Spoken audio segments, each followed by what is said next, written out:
이곳을 수고하소서.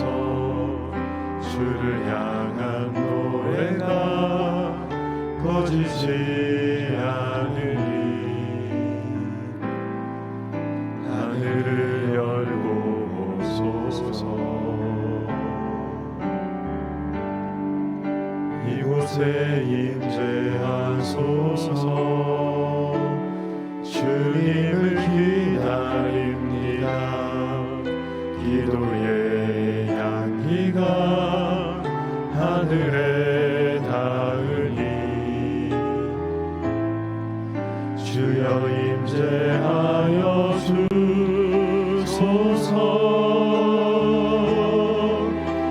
이곳에 오셔서 이곳에 앉으소서. 이곳에서 드리는 예배를 받으소서. 주님의 이름만이 오직 주의 이름만 이곳에 있습니다. 여호와의 말씀이니라. 너희를 향한 나의 생각을 내가 아나니 평안이요 재앙이 아니니라. 너희에게 미래와 희망을 주는 것이니라. 너희가 내게 부르짖으며 내게 와서 기도하면 내가 너희들의 기도를 들을 것이요 너희가 온 마음으로 나를 구하면 나를 찾을 것이요 나를 만나리라. 아멘. 사도신경으로 우리의 흔들리지 않는 신앙을 고백하겠습니다. 전능하사 천지를 만드신 하나님 아버지를 내가 믿사오며 그 외아들 우리 주 예수 그리스도를 믿사오니 이는 성령으로 잉태하사 동정녀 마리아에게 나시고 본디오 빌라도에게 고난을 받으사 십자가에 못 박혀 죽으시고 장사한 지 사흘 만에 죽은 자 가운데서 다시 살아나시며 하늘에 오르사 전능하신 하나님 우편에 앉아 계시다가 저리로서 산자와 죽은 자를 심판으로 오시리라. 성령을 믿사오며 거룩한 공예와 성도가 서로 교통하는 것과 죄를 사하여 주시는 것과 몸이 다시 사는 것과 영원히 사는 것을 믿사옵나이다. 아멘. 찬송가 191장 찬송하시겠습니다. 191장입니다. 우리 힘차게 박수치며 함께 찬양하겠습니다. 내가 매일 기쁘게 순례의 기행함은 주의 팔이 나를 안보함이요 내가 주의 큰 복을 받는 참된 비결을 주의 영이 함께함이라. 성령이 계시네 할렐루야 함께하시네. 좁은 길을 걸으며 밤낮 기뻐하는 것 주의 영이 함께함이라. 전에 죄에 빠져서 평안함이 없을 때 예수 십자가의 공로 힘입어 그 말 아래 엎드려 참된 평화 얻음을 주의 영이 함께함이라. 성령이 계시네 할렐루야 함께하시네. 좁은 길을 걸으며 밤낮 기뻐하는 것 주의 영이 함께함이라. 나와 동행하시고 모든 염려하시니 나는 숲의 새와 같이 기쁘다. 내가 기쁜 마음으로 주의 뜻을 행함은 주의 영이 함께함이라. 성령이 계시네 할렐루야 함께하시네. 좁은 길을 걸으며 밤낮 기뻐하는 것 주의 영이 함께함이라. 세상 모든 욕망과 나의 모든 정욕을 십자가에 이미 못을 박았네. 모든 밤이 지나고 무거운 짐 벗으니 주의 영이 함께 함께함이라. 성령이 계시네. 할렐루야 함께하시네. 손길을 걸으며 밤낮 기뻐하는 것 주의 영이 함께하리라. 아멘. 오늘 우리에게 주신 하나님 말씀은 어제 큐티 본문인 디모데전서 5장 1절에서 16절의 말씀입니다. 신약 성경 340면입니다. 한 절씩 교도하시겠습니다. 늙은이를 꾸짖지 말고 권하되 아버지에게 하듯 하며 젊은이에게는 형제에게 하듯 하고 늙은 여자에게는 어머니에게 하듯 하며 젊은 여자에게는 온전히 깨끗함으로 자매에게 하듯 하라. 참 과부인 과부를 존대하라. 만일 어떤 과부에게 자녀나 손자들이 있거든 그들로 먼저 자기 집에서 효를 행하여 부모에게 보답하기를 배우게 하라. 이것이 하나님 앞에 받으실 만한 것이니라. 참 과부로서 외로운 자는 하나님께 소망을 두어 주야로 항상 간구와 기도를 하거니와 향락을 좋아하는 자는 살았으나 죽었느니라. 내가 또한 이것을 명하여 그들로 책망받을 것이 없게 하라. 누구든지 자기 친족 특히 자기 가족을 돌보지 아니하면 믿음을 배반한 자요 불신자보다 더 악한 자니라. 과부로 명부에 올릴 자는 나이가 60이 덜 되지 아니하고 한 남편의 아내였던 자로서 선한 행실의 증거가 있어 혹은 자녀를 양육하며 혹은 나그네를 대접하며 혹은 성도들의 발을 씻으며 혹은 환난당한 자들을 구제하며 혹은 모든 선한 일을 행한 자라야 할 것이요. 젊은 과부는 올리지 말지니 이는 정욕으로 그리스도를 배반할 때에 시집가고자 함이니 처음 믿음을 저버렸으므로 정죄를 받느니라. 또 그들은 게으름을 익혀 집집으로 돌아다니고 게으를 뿐 아니라 쓸데없는 말을 하며 일을 만들며 마땅히 아니할 말을 하나니 그러므로 젊은이는 시집가서 아이를 낳고 집을 다스리고 대적에게 비방을 할 기회를 주짐도 주지 말기를 원하노라. 이미 사탄에게 돌아간 자들도 있도다. 만일 믿는 여자에게 과부 친척이 있거든 자기가 도와주고 교회가 짐지지 않게 하라. 이는 참 과부를 도와주게 하려 함이라. 아멘. 기도하겠습니다. 사랑의 하나님, 오늘도 이 새벽 하나님께 기도할 수 있는 건강과 여건을 우리들에게 허락하여 주심을 참으로 감사드립니다. 이 새벽 귀한 예물을 드린 분들이 계십니다. 드려진 예물을 하나님께서 귀한 곳에 사용하여 주시고 하늘의 문을 여시어 드려진 손길들에 축복하여 주시옵소서. 반주로 수고하며 헌신하는 반주자에게 가정의 축복과 한량없는 은혜를 더하여 주시며 늘 성령과 동행하는 삶이 되게 하여 주시옵소서. 이제 말씀을 듣습니다. 전하는 자와 듣는 자 모두가 은혜 받는 시간 되게 하여 주시옵소서. 이 모든 말씀 우리 주 예수 그리스도의 이름으로 기도드리옵나이다. 아멘. 우리 신앙을 가지고 있는 사람들은 대부분 교회 중심의 생활을 하게 됩니다. 그래서 이 교회라는 곳은 어떤 의미에서 작은 사회다라고 이야기할 수 있는 것이죠. 교회도 사람들이 모인 곳입니다. 사람들이 모인 곳이기 때문에 여러 일들이 일어나게 되는 것이고 또 여러 가지 일들이 얽히고 설켜서 발생하게 되는 것이죠. 그러므로 이 20대에서 30대로 추정되는 이 디모데가 한 교회의 담임 목사로 목회를 하는 것은 굉장히 힘든 일이었을 것입니다. 쉬운 일이 아니었을 것이기 때문에 사도 바울은 그런 디모데가 너무나도 걱정이 되었고 또 그런 디모데에게 조언을 해주기 위해 목회적인 조언을 해주기 위해 이 기록한 편지가 바로 이 디모데 전후서인 것이죠. 이런 의미에서 디모데전서 5장은 원로 목사가 젊은 목사에게 조언을 해주는 그러한 서신이라고 할 수 있습니다. 그리고 오늘 이 본문의 핵심은 교회의 구성원들을 그리고 또 성도를 가족으로 생각하고 대하라라고 말씀하는 데에 있습니다. 그래서 1절과 2절에 보면 늙은이를 아버지나 어머니로 대하듯이 하라라고 말씀하고 있고, 또 젊은이들에게는 형제와 자매를 대하듯이 서로를 대하라라고 이야기를 하고 있는 것입니다. 특별히 본문 1절에 보면 늙은이를 꾸짖지 말고 이 권면하고 있는 것이죠. 꾸짖는다는 말은 이런 의미가 있습니다.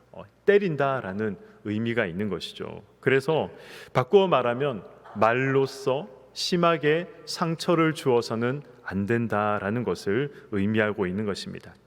자기보다 나이가 많은 분들에게 그분들을 대할 때 함부로 말하거나 또 말로써 상처를 주지 않아야 한다. 귀에 거슬리는 말을 하지 말아야 한다라는 것을 바울이 디모데에게 권면을 하고 있는 것이죠. 이 에베소 교회는 디모데보다 연령이 높은 분들이 많이 계셨을 것입니다. 신앙이 연세가 있다고 해서 신앙이 성장하고 성숙한 것은 아니죠. 또 나이 있는 분들 중에 방금 신앙생활을 시작하신 분들도 계실 것입니다. 그렇게 신앙이 미성숙하고 또 성경을 제대로 알지 못하기 때문에 바르게 신앙생활하지 못하는 그런 경우들이 얼마든지 있을 것입니다. 교회 안에서 그래서 여러 가지 잘못 알고 있기 때문에 잘못 행동하고 또 문제를 일으키는 경우들도 있었습니다. 그러나 그렇다고 할지라도 말로써 상처 주거나 말로써 또 경시하거나 그런 행동들을 하지 말 것을 제안하고 권면하고 있는 것이죠. 여기서 권한다라는 이 헬라어 말의 의미는 이 옆으로 따로 부른다라는 의미가 있었습니다. 개인적으로 면담하여서 격려하고 훈계하고 간청하라, 그런 의미가 있는 것이죠. 특히 아버지같이 권하라라고 말씀하고 있죠. 그만큼 사랑하는 마음으로, 존경하는 마음으로 그런 마음을 담아서 권면해야 한다라는 것을 말씀하고 있습니다. 그리고 젊은이들에게는 어떻게 대하라고 하고 있습니까? 형제와 자매를 대하듯이 대하라라고 말씀하고 있습니다. 청년들이 자기보다 나이가 어리다고 무시해서 함부로 말하지 말 것을 이야기하고 있는 것이죠. 청년들이 비록 잘못을 범했다 할지라도 가혹하게 책망하거나 그리고 또 이 나쁜 마음을 담아서 그들을 책망하지 말라는 것입니다. 사랑의 마음을 담아 타이르고 또 그들을 보살펴야 함을 권면을 하고 있는 것이죠. 또한 젊은 여자들에게는 온전히 깨끗함으로 자매에게 하듯 하라라고 말씀하고 있습니다. 온전히 깨끗함으로 대하라라는 이 말씀은 이 절대적인 순결함으로 그들을 대하라라는 것입니다. 그래서 공동체가 거룩한 공동체가 될 수 있도록 항상 조심하라라는 것을 이 젊은 목회자인 디모데에게 권면을 했던 것이죠. 오늘 본문 특별히 3절부터 16절까지는 과부에 대해서 아주 자세하게 설명을 하고 있습니다. 왜냐하면 이 초대 교회에는 과부가 굉장히 많았습니다. 당시 이 이방 세계에서는 한 남자가 이 여러 명의 여자들과 결혼을 할 수 있었습니다. 일부 다처제가 허용이 되었던 것이죠. 그래서 만약에 이 남편이 전쟁에 나가서 죽게 된다면 이 여러 명의 과부가 발생을 했던 것입니다. 당시 과부들은 또 자립 능력이 없었습니다. 그래서 이 재혼을 하거나 혹은 몸을 파는 그러한 경우들이 굉장히 많이 있었습니다. 특히 가족이 없고 나이가 많은 과부들은 더욱더 이 자립하는 것이 불가능했던 것이죠. 그래서 교회는 이 재정의 상당 부분을 그러한 과부들을 구제하는 데에 사용을 하고 있었습니다. 그러나 과부를 구제하는 일에는 이 많은 시비가 늘 있었습니다. 디모데가 이 일을 감당하는 데 지혜가 필요했던 것이죠. 그래서 사도 바울은 구체적으로 과부를 섬기되 어떤 원칙을 가지고 섬겨야 하는지에 대해서 이 디모데에게 자세하게 이 원칙을 설명하고 있습니다. 첫 번째 원칙이 무엇입니까? 과부의 이 자녀나 손자들이 부양하도록 가르치라는 것입니다. 오늘 본문 3절을 보시면 참 과부인 과부를 존대하라라고 말씀하고 있습니다. 존대하라는 말은 동정을 가지고 돌아볼 뿐만 아니라 이 필요에 따라서는 물질적인 지원도 교육해야 한다라는 의미가 담겨져 있습니다. 이 참 과부란 말은 또 참으로 이 외롭고 도움을 받을 때가 전혀 없는 그러한 정말 이 과부, 전혀 이 세상적인 도움이나 친척이 존재하지 않아서 도움을 받을 수 없는 그러한 과부를 의미합니다. 이러한 참 과부는 교회의 재정적인 도움이 필요한 자들이죠. 그러나 만약 그들에게 자녀나 손자들이 있는 경우에는 그 자녀들이, 그 손자들이 부모에게, 조모에게 이 필요한 효를 행하도록 가르쳐야 한다라고 성경은 말씀하고 있습니다. 그래서 4절은 이렇게 기록합니다. 만일 어떤 과부에게 자녀나 손자들이 있거든 그들로 먼저 자기 집에서 효를 행하여 부모에게 보답하기를 배우게 하라. 이것이 하나님 앞에 받으실 만한 것이니라 라고 말씀합니다. 자녀와 손자들이 이 과부된 어머니나 할머니를 돌보는 의무를 저버리는 것은 하나님 앞에 죄를 범하는 것이었습니다. 이러한 계명은 과부에게 국한된 것이 아니었죠. 오늘 본문 8절에 보면 자기 가족을 돌보지 아니하면 무엇이라고 말씀하고 있습니까? 믿음을 배신한 자요, 이 불신자보다 더 악한 자다라고 성경은 기록하고 있습니다. 우리 하나님은 부모를 공경할 것을 이 십계명에 포함을 시키셨습니다. 이는 인간으로서 가장 기본적인 의무인 것이죠. 따라서 이 계명을 저버리는 자는 하나님을 믿는 사람이라고 할 수 없는 것입니다. 두 번째는 책망받을 것이 없는 과부들이 되게 하라는 것입니다. 5절에서 7절은 이렇게 기록합니다. 참 과부로서 외로운 자는 하나님께 소망을 두어 주야로 항상 간구와 기도를 하거니와 향락을 좋아하는 자는 살았으나 죽었느니라. 내가 또한 이것을 명하여 그들로 책망받을 것이 없게 하라라고 말씀합니다. 참 이 과부는 어떤 과부입니까? 소망을 하나님께 두고 기도와 간구로 교회를 섬기는 믿음의 사람이 참 과부다라고 말씀을 하고 있는 것이죠. 그렇지 않고 이 세상의 향락을 즐기고 영적인 일에 무관심한 과부는 살았으나 그는 죽은 자다라고 말씀하고 있습니다. 그래서 사도 바울은 디모데에게 이 과부들을 명하여 썩어질 세상에 소망을 두는 것이 아니라 하나님께 소망을 두도록 깨우쳐서 이 책망받을 것이 없는 자가 되게 하라라고 말씀하고 있는 것이죠. 성경에서 경건한 과부의 이 대표가 누구일까요? 성전에서 아기 예수님께 이 축복 기도를 한 한나가 바로 그런 사람이 아닐까 생각합니다. 이 안나는 결혼한 지 7년 후에 과부가 되었습니다. 그리고 이 84년 동안 성전을 떠나지 아니하고 주야로 하나님께 기도를 했던 그러한 대표적인 여성으로, 그리고 또 과부로 성경이 기록이 되어 있습니다. 오직 그리스도께만 소망을 두고 기도에 힘썼던 자이고, 그리고 또 이런 과부는 교회에서 구제하고 섬기는 것이 마땅한 것이었던 것이죠. 그러나 교회에 경건하지 못한 과부들이 있으면 교회가 큰 시험에 들 수 있었습니다. 그래서 사도 바울은 디모데에게 교회의 도움을 받을 만한 과부들은 책망받을 것이 없도록 교육해야 한다라고 명했던 것입니다. 세 번째는 선한 행실에 증거가 있는 자를 명부, 이 과부의 명부, 도움을 받을 만한 그 명부에 올리라라고 말씀합니다. 9절에서 10절은 그 기준을 제시하고 있습니다. 기준이 무엇입니까? 첫 번째는 나이가 60이 넘어야 한다는 것이죠. 요즘 이런 기준을 적용하기는 어렵습니다. 왜냐하면 이 신약 시대에는 지금과는 비교가 되지 않을 정도로 이 인간의 수명이 낮았기 때문에, 짧았기 때문에 그렇죠. 하지만 당시에는 이 60이라는 나이는 굉장히 많은 나이였고, 그리고 또 스스로 자립하여서 뭔가 이제 삶을 꾸려 나갈 만한 그러한 환경과 처지가 아닌 그러한 나이였습니다.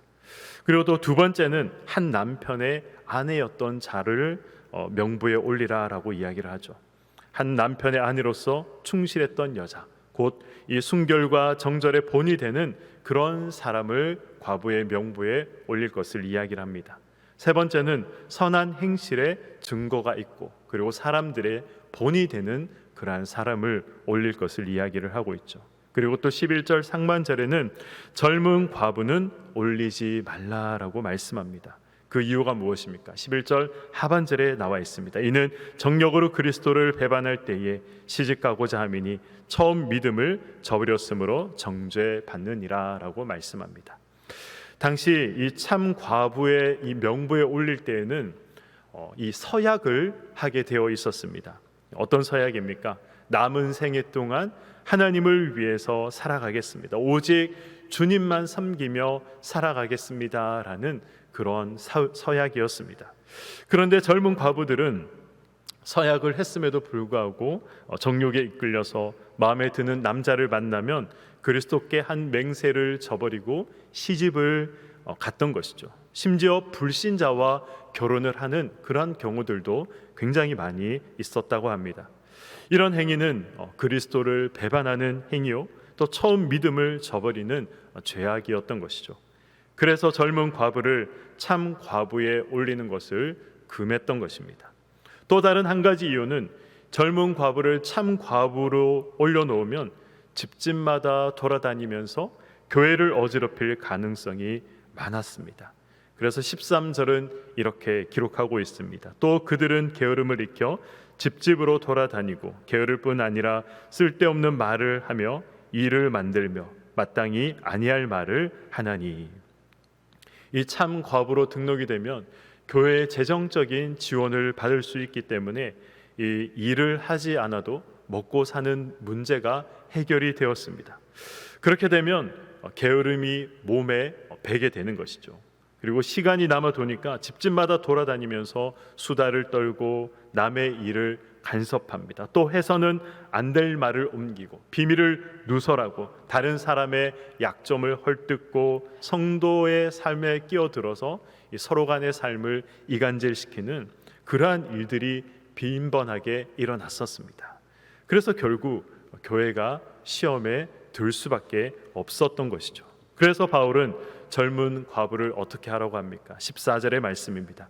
그러므로 젊은이는 시집가서 아이를 낳고 집을 다스리고 대적에게 비방할 기회를 조금도 주지 말기를 원하노라 라고 말씀합니다.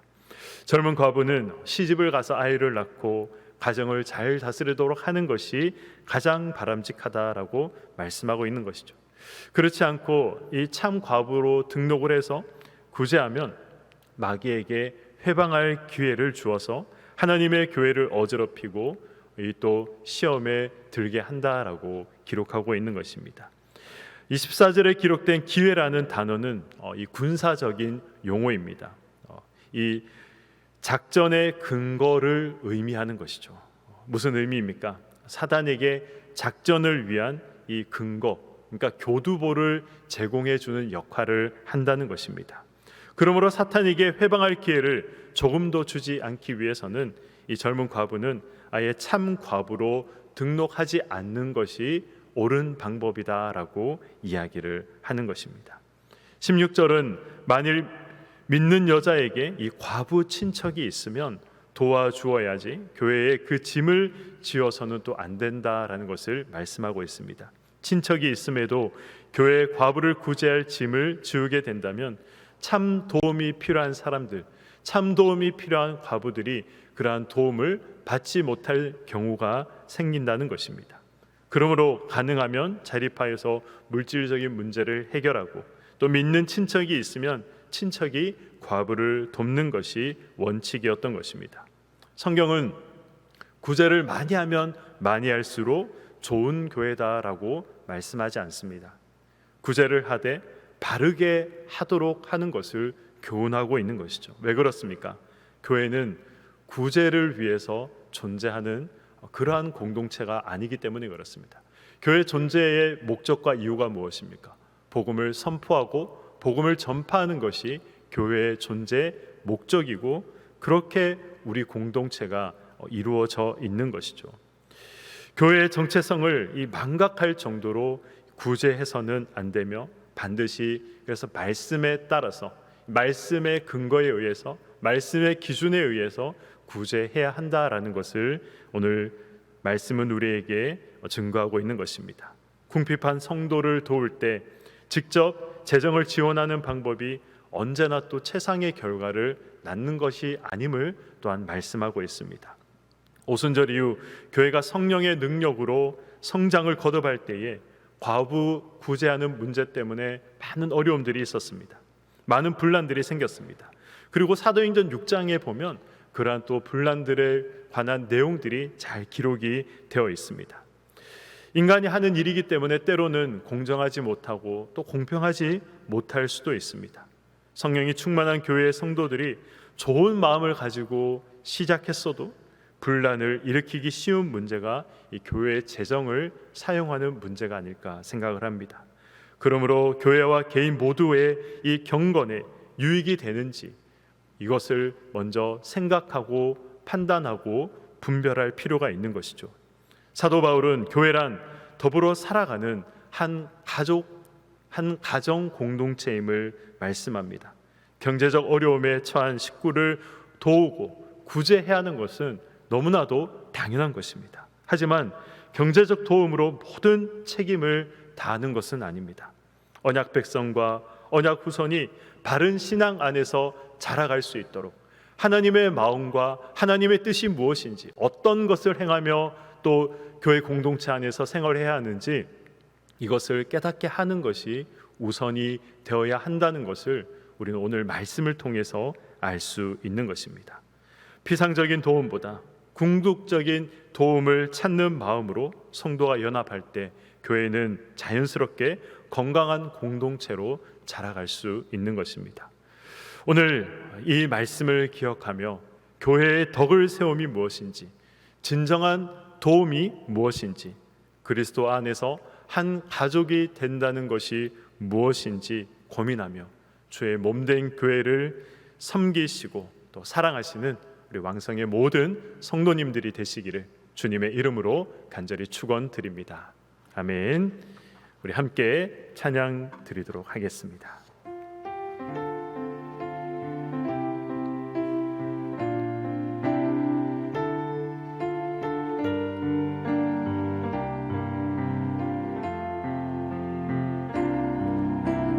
나 주님의 기쁨 되기 원하네. 내 마음을 새롭게 하소서. 새 부대가 되게 하여 주사. 주님의 빛 비추게 하소서.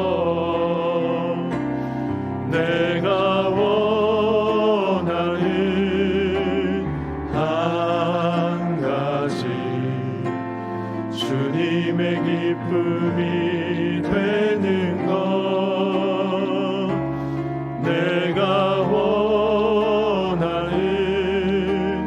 한 가지, 주님의 기쁨이 되는 것.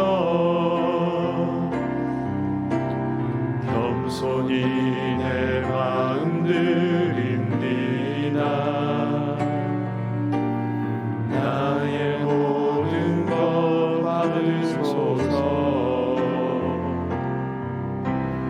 나의 맘 깨끗게 씻어주사. 주의 길로 행하게 하소서.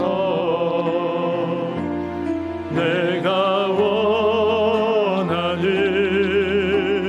한 가지, 주님의 기쁨이 되는 것.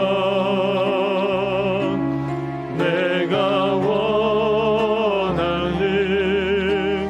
한 가지, 주님의 기쁨이 되는 것. 이 시간 함께 우리 기도하도록 하겠습니다. 먼저 말씀을 생각하며 기도하도록 하겠습니다.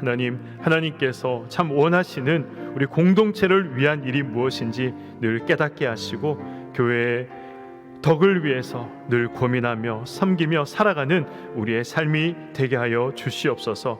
또한 우리 코로나19가 속히 종식되도록 기도해 주시기 바랍니다. 또 세우신 우리 원로 목사님과 담임 목사님께 성령의 충만함과 영육간의 강건함을 위해 기도해 주시고, 특별히 또 목회 연구 기간을 가지고 계시는 우리 담임 목사님 영육간에 주께서 주시는 은혜로서 또 회복으로서 채워주시는 우리 하루하루가 될 수 있도록 주님께서 은혜 주시기를 우리 함께 기도하도록 하겠습니다. 또한 태신자 전도가 진행 중에 있습니다.